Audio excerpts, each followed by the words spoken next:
ओम नमः शिवाय। श्री शिवाय नमस्तुभ्यं। श्री आदिशक्ति पार्वती माताये नमः।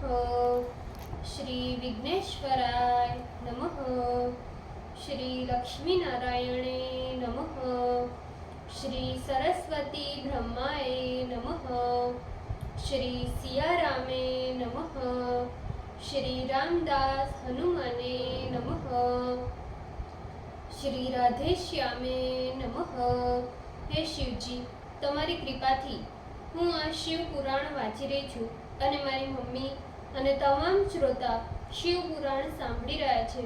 અમે બધા शिव पुराणનું જ્ઞાન પ્રાપ્ત કરી શકીએ એટલી શક્તિ પ્રદાન કરજો અને शिव પુરાણનું તેજ સહી શકીએ એટલી ક્ષમતા પ્રદાન કરજો। हे विघ्नेश्वर गणपति बाप्पा, તમે શિવ પુરાણના વંચનમાં આવતા તમામ વિઘ્ન હરજો। हे कृष्ण मनोहारिणी राधाजी, हे श्याम सुंदर, हे सिया राम जी, हे रामदास हनुमान जी, તમે શિવ પુરાણ સાંભળવા જરૂર પધારજો અને મારા હૃદયમાં સ્થાન ગ્રહણ કરજો। ઓમ નમઃ શિવાય। શ્રી શિવાય નમસ્તુભ્યમ। पंचम संहिता पंचत्रिशोम अध्याय, पेज नंबर 1469। सूर्य के तेज को न सहकर संज्ञा का बढ़वा रूप से जंगल में जाना और सूर्य का अश्व रूप से उसके साथ गमन एवं अश्विनी कुमारों की उत्पत्ति। सुत जी बोले, महर्षि कश्यप से दक्ष पुत्री अदिति में विवस्वान उत्पन्न हुए, जिनकी स्त्री त्वष्टा पुत्री संज्ञा सुरेणुका देवी हुई। वह संज्ञा रूप यौवन से पूर्ण होने पर भी सूर्य के दुस्सह तेज को न सह सकने के कारण अपने पति सूर्य से संतुष्ट नहीं हुई। अत्यंत तेजस्वी सूर्य के तेज को सहने में असमर्थ होने के कारण वह सुंदरी जलती हुई अत्यंत उद्विग्न हो गई। हे महर्षि, आदित्य से इस संज्ञा में 3 संतानों की उत्पत्ति हुई। सर्वप्रथम श्राद्ध देव प्रजापति मनु हुए। तदंतर यम और यमुना दोनों जुड़वे उत्पन्न हुए। इस प्रकार सूर्य से संज्ञा में 3 संतानों की उत्पत्ति हुई। संज्ञा ने सूर्य को उस वर्तुलाकार रूप को सहने में असमर्थ होने के कारण स्वयं अपनी आत्मा से परमावणीय लावण्य वाली छाया का निर्माण किया। उस महामयी छाया ने संज्ञा से कहा, हे शुभे, हे सुचि स्मिते, मैं तुम्हारा कौन सा कार्य करूं वो बताओ। संज्ञा बोली, तेरा कल्याण हो, मैं अपने पिता के घर जाती हूँ। तुम इस भवन में निर्विकार चित्त से निवास करो। यदि तू मेरा प्रिय करना चाहती है तो मेरे इन दोनों पुत्रों का और इस सुंदरी कन्या का सुख से पालन करना। छाया बोली, हे देवी, जब तक कोई मेरा केश नहीं पकड़ेगा तब तक मैं अपराध क्षमा करूंगी और तब तक तुम्हारा रहस्य सूर्य से नहीं कहूंगी। अतः तुम सुखपूर्वक जाओ। सुत जी बोले, इतना कहकर वह संज्ञा लज्जित हो अपने पिता के घर चली गई। पिता ने उसे बहुत डांटा और वहां जाने के लिए उसे विशेष रूप से बारंबार विवश किया। वह अपने स्वरूप को छिपा घोड़ी का रूप धारण कर उत्तर कुरु देश में चली गई और वहां मनुष्यों में विचरने लगी। तदंतर सूर्य ने छाया को ही संज्ञा जान उसी में सावर्णी नाम का सुंदर पुत्र उत्पन्न किया।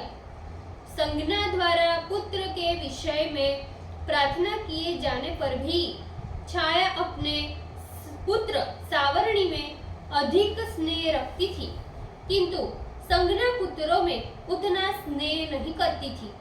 श्राद्ध देव मनु ने तो इसे सह लिया, किंतु यमराज को उसका ये पक्षपात सहन नहीं हुआ। इसलिए बाल्यावस्था से तथा भविष्यता के वश क्रुद्ध हो वैवस्वत यम ने छाया को बहुत धिक्कारा। पुनः क्रोध से आग बबूला हुई छाया ने उसे श्राप भी दे दिया, तुम्हारा ये चरण पृथ्वी में गिर जाए। अनंतर यम राम ने हाथ जोड़कर सारा वृतांत अपने पिता से निवेदन किया।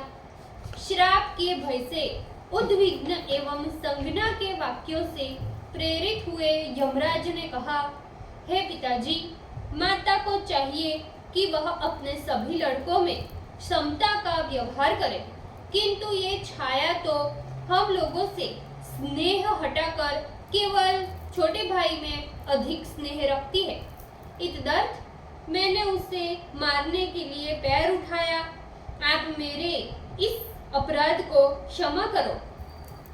हे तेजस्वियों में श्रेष्ठ, हे गोपते, हे देवेश, माता ने मुझे श्राप दिया है, अतः आपके प्रसाद से मेरा चरण न गिरे।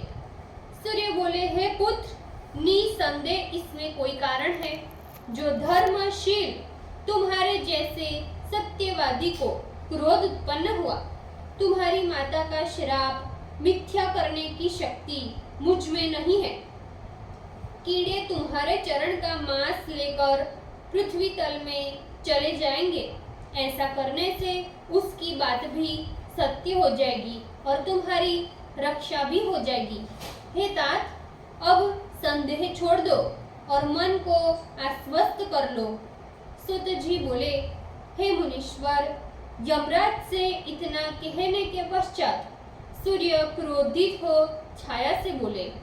सूर्य बोले, हे कुबुद्धि, हे चंडी, हे प्रिय, ये तूने कैसा आचरण किया? क्यों तू इस प्रकार अपने पुत्रों में न्यूनाधिक स्नेह रखती है? इसे ठीक ठीक बताओ। सुत जी बोले, सूर्य की बात सुनकर छाया ने सारी बात ठीक ठीक कह दिया। उसकी बात सुनकर सूर्य त्वष्टा के समीप गए और पूछा, संज्ञा कहाँ है? त्वष्टा सूर्य से बोले, तुम्हारे अत्यंत तेज से जलती रहने के कारण उसे तुम्हारा ये रूप अच्छा नहीं लगा, अतः तुम्हारे अविश्य तेज से दुखी हो वह किसी हरे भरे वन में निवास करती है। हे देवेश, हे गोपते, योग को प्राप्त हो योग बल से वे संज्ञा श्लाघनीय है। हे देवेश, अनुकूल संदेश देकर तुम भी उसके समान व्यवहार करो, उस पर कृपा कर दो। अब मैं आपके रूप को ऐसा बना देता हूँ जिससे वह मनोहर हो जाएगा। सुत जी बोले, त्वष्टा की बात सुनकर सूर्य भगवान का क्रोध दूर हो गया। उस मुनि त्वष्टा ने भ्रमी यानी शान धरने का गोल पहिया यंत्र पर सूर्य को स्थापित कर उनका विकट तेज छीन लिया और उस तेज के छील दिए जाने पर सूर्य का रूप अत्यंत मनोहर हो गया।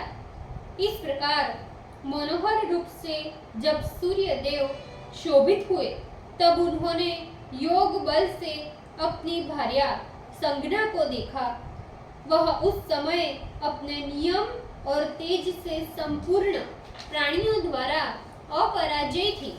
फिर तो अश्वरूप धारण कर सूर्य मैथुन करने की इच्छा से वहां पहुंचे। मैथुन के लिए चेष्टा करते हुए सूर्य को देखकर संज्ञा ने उनका वीर्य मुख से लेकर नासिका में धारण किया। उससे देवताओं के वैद्य युगल अश्विनी कुमार उत्पन्न हुए। उन दो अश्विनी कुमारों को नासत्य एवं दस्त्र भी कहते हैं। तदंतर सूर्य ने अपना मनोहर रूप संज्ञा को दिखाया। वह अपने पति को देखकर आदर करती परम प्रसन्न हो गई। फिर तो प्रसन्न हुई वह सती अपने पति के साथ घर चली गई। इस प्रकार दोनों स्त्री पुरुष पहले से अधिक प्रसन्न हो निवास करने लगे।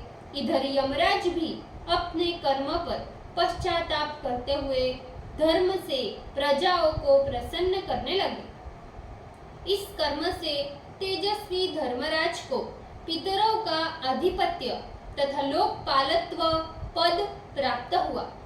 तपोधन सावर्णी को भी प्रजापति मनु का पद प्राप्त हुआ। वे अपने इस कर्म से वैवस्वत मनु के बाद सावर्णिक मनु होंगे। वे सावर्णी मनु आज भी सुमेरु पर्वत पर घोर तप कर रहे हैं। उन दोनों से छोटी यमी लोक पावनी सरिज्येष्ठा यमुना नदी हुई। सावर्णी को कोई मनु और कोई सावर्णी मनु भी कहते हैं। जो कोई इन देवताओं के जन्म का आख्यान धारण करता है अथवा सुनता है, वह आपदग्रस्त होने पर भी आपत्ति से मुक्त हो जाता है और उसे महान यश की प्राप्ति होती है। ओम नमः शिवाय। श्री शिवाय नमस्तुभ्यम। भूल चूक माफ करजो शिवजी, कृपा રાખજો। આજના શિવપુરાણના વંચનનું પુણ્ય મને પ્રદાન કરજો શિવજી। ઓમ નમઃ શિવાય। શ્રી શિવાય નમસ્તુભ્યમ।